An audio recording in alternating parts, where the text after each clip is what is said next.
강남구 제5선거구 출신 존경하는 김동욱 의원님 나오셔서 발언해 주시기 바랍니다.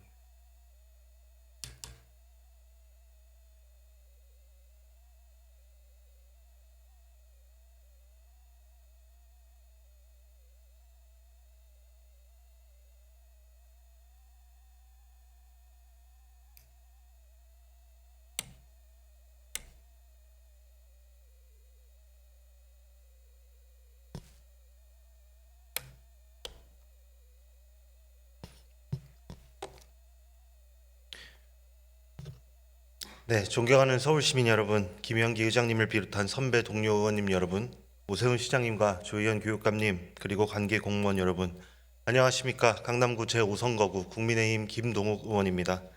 오늘 저는 시장님과 교육감님께 각각 한 말씀 올리겠습니다. 우선 오세훈 시장님께 한 말씀 올리겠습니다. 서울시 38 세금 징수과는 2001년 전국 최초로 출범한 서울시 체납 세금 징수 전담 조직임을 잘 알고 계시죠? 지난 2월 4일 언론에 나온 한 기사를 보니 그동안 38 세금 징수과가 받아낸 세금은 총 4조 659억 원, 즉 한 해 1,800억 원 가량을 징수한 것으로 나타나는데 이는 정말 대단한 성과입니다. 해당 부서에 꼭 격려 말씀해 주시면 감사드리겠습니다. 다른 언론 기사에 따르면 지난 1월 16일 서울시는 25개 자치구로부터 지난해 신규로 발생한 시세 고액 체납 9,428건, 약 1,301억 원에 대한 징수권을 이관받아 집중 징수에 들어간다고 보았습니다. 이처럼 우리 서울시와 자치구는 긴밀한 협력으로 비양심 체납자에게 단호히 책임을 묻고 있습니다. 하지만 아직도 서울시에는 자동차세 체납 차량 대수는 많습니다.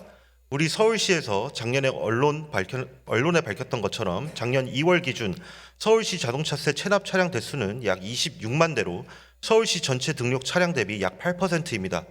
자동차세 체납액은 609억 원으로 전체 시세 체납액 7,228억 원의 8.4%를 차지했었고, 또한 주정차 위반, 버스 전용 차로 위반 등 자동차 관련 과태료 체납 차량은 50만 7천 건, 668억 원에 달했습니다.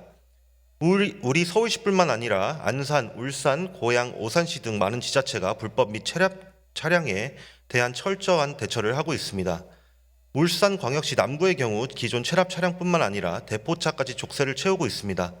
최근 서울시도 자동차세 및 과태료 체납 차량에 대한 번호판 영치 등 집중 단속을 하고 있지만, 관세청에 따르면 2022년 고액 상습 체납자 249명 중 최초 공개된 사람은 6.4%에 불과했고, 나머지 93.6%는 3년 이상 연속 공개된 장기 체납자, 재공개 체납자인 것으로 나타나면서 더욱 강력한 대책이 필요한 상황입니다.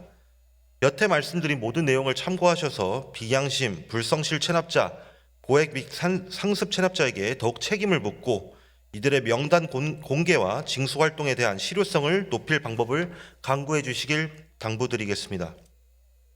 다음은 조희연 교육감님께 한 말씀 올리겠습니다. 이틀 전 우리나라 축구 대표팀의 손흥민, 이강인 선수 사례를 통한 갈등을 대하는 태도와 해법에 대해 교육감께서 직접 작성한 페이스북 글을 보았습니다. 어떤 취지로 작성하셨는지 제가 이해한 것이 맞다면 한 줄로 요약해 개인의 잘못을 리더가 포용하는 모범을 보여 화해하고 회복하는 과정을 통해 공동체의 평화를 도모하자인 것 같습니다. 꼭 먼저 아셨으면 하는 것은 자유와 책임은 늘 함께다라는 것과 합리적인 과정이 있어야 아름다운 결과도 있는 법이라는 것입니다.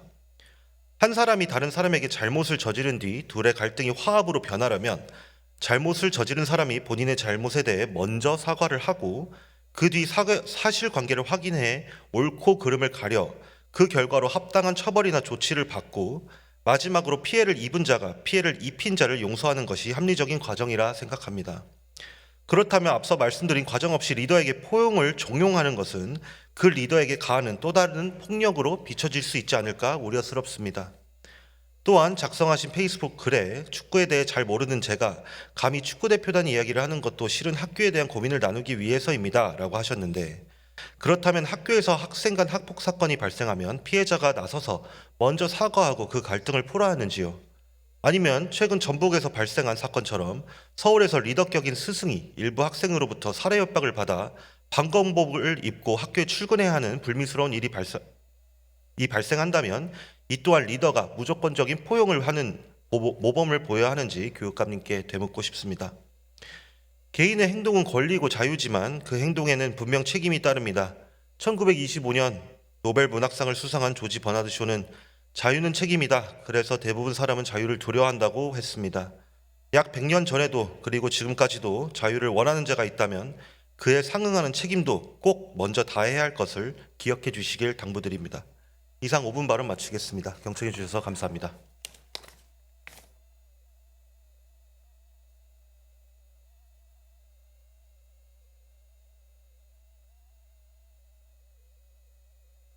김동욱 의원님 수고하셨습니다.